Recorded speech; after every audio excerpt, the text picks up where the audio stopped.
Hello' everyone, পুনৰ এটি নতুন ভিডিঅ'লৈ আপোনালোক সকলোকে স্বাগতম জনাইছোঁ। আজিৰ ভিডিঅ'টো মই আপোনালোকৰ লগত আলোচনা কৰিবলৈ লৈছোঁ গুৱাহাটী ইউনিভাৰ্চিটি আণ্ডাৰত যিহেতু বৰ্তমান NEP কোৰ্চ চলি আছে আৰু NEPৰ BA ফাৰ্ষ্ট ছেমিষ্টাৰ যিসকল ষ্টুডেণ্টে পলিটিকেল ছায়েন্স মেজৰ ল'ম বুলি ভাবিছে আৰু অসমীয়া মাধ্যমত কি কি টেক্সট ওলাইছে আৰু কেনেকুৱা ধৰণৰ চিলেবাছ দিয়া আছে আৰু কোনকেইখন কিতাপ ল'লে আপোনালোকৰ উপকাৰ হ'ব, উপকৃত হ'ব, গোটেইখিনি ভিডিঅ'টোৰ জৰিয়তে আলোচনা কৰি ভিডিঅ'টো সম্পূৰ্ণকৈ চাব। চেনেলটোত প্ৰথমবাৰৰ বাবে ভিডিঅ'টো চাই থাকিলে চেনেলটো ছাবস্ক্ৰাইব কৰি ল'বলৈ একেবাৰে নাপাহৰিব।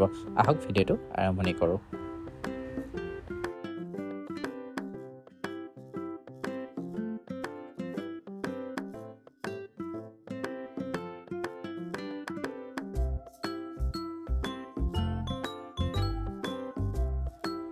আজি ভিডিঅ'টো মই আপোনালোকৰ লগত আলোচনা কৰিব লৈছোঁ গুৱাহাটী ইউনিভাৰ্চিটি আণ্ডাৰত যিহেতু 4th ইয়াৰ আণ্ডাৰ গ্ৰেজুৱেট প্ৰগ্ৰেম কোৰ্চ চলি আছে আৰু 4th ইয়াৰ আণ্ডাৰ গ্ৰেজুৱেট প্ৰগ্ৰেমৰ যিসকল ষ্টুডেণ্টে বৰ্তমান ফাৰ্ষ্ট ছেমিষ্টাৰত এডমিশ্যন লৈছে আৰু ফাৰ্ষ্ট ছেমিষ্টাৰত এডমিশ্যন লৈ যিসকলে পলিটিকেল ছায়েন্স মেজৰ ল'ম বুলি ভাবিছে তেওঁলোকে কেনেকুৱা ধৰণৰ কিতাপ ল'ব আৰু চিলেবাছসমূহত কেনেকুৱা ধৰণৰ দিয়া আছে আৰু কি চিলেবাছ দিয়া আছে আৰু কেনেকুৱা ধৰণৰ কিতাপ ল'লে উপকৃত হ'ব, গোটেইখিনি ভিডিঅ'টোৰ জৰিয়তে সম্পূৰ্ণকৈ আলোচনা কৰিম। ভিডিঅ'টো সম্পূৰ্ণকৈ চাব আৰু ভিডিঅ'টো প্ৰথমবাৰৰ বাবে চাই থাকিলে চেনেলটো ছাবস্ক্ৰাইব কৰি ল'বলৈ একেবাৰে নাপাহৰিব।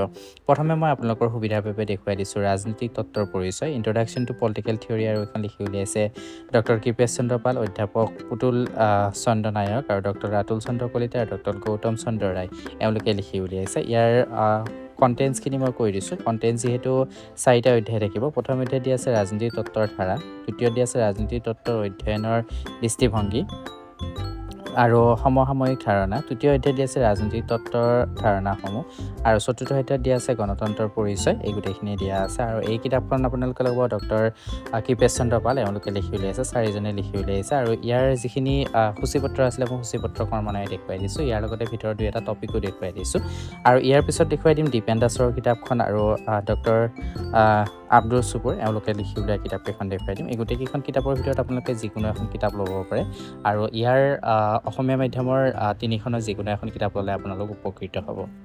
প্ৰথমে মই আপোনালোকক কণ্টেণ্টছখিনি দেখুৱাই দিলোঁ, ইয়াৰ পিছত চিলেবাছখিনি দেখুৱাই দিছোঁ আৰু ভিতৰত টপিকখিনিও আপোনালোকৰ সুবিধাৰ বাবে দেখুৱাই দিবলৈ যত্ন কৰিছোঁ।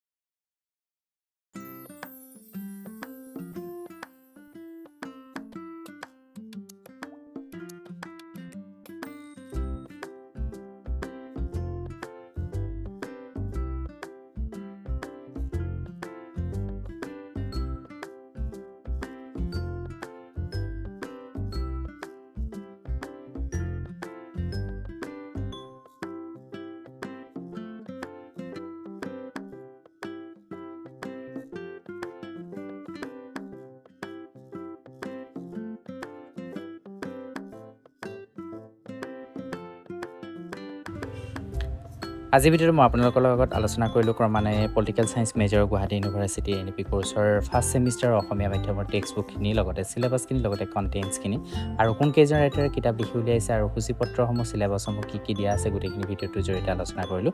ভিডিঅ'টো সম্পূৰ্ণকৈ চোৱাৰ বাবে আপোনালোক সকলোকে ধন্যবাদ জনাইছোঁ। পুনৰ এটি নতুন ভিডিঅ' পাবৰ বাবে চেনেলটো ছাবস্ক্ৰাইব কৰি থ'ব, লগতে কাষতে থকা বেল আইকন প্ৰেছ কৰি যাব যাতে নতুন নতুন ভিডিঅ'বোৰৰ ন'টিফিকেশ্যনবোৰ পাই থাকে আৰু আগলৈ মোৰ ভিডিঅ'বোৰ চাই থাকিব পাৰে আৰু আপোনালোকৰ বন্ধু বান্ধৱীবোৰৰ লগত যিমান পাৰে ভিডিঅ'টো শ্বেয়াৰ কৰি দিব যাতে তেওঁলোকো এই ভিডিঅ'টোৰ পৰা উপকৃত হয়। ভিডিঅ'টো শেষলৈ চোৱাৰ বাবে পুনৰবাৰ আপোনালোক সকলোকে ধন্যবাদ জনালোঁ।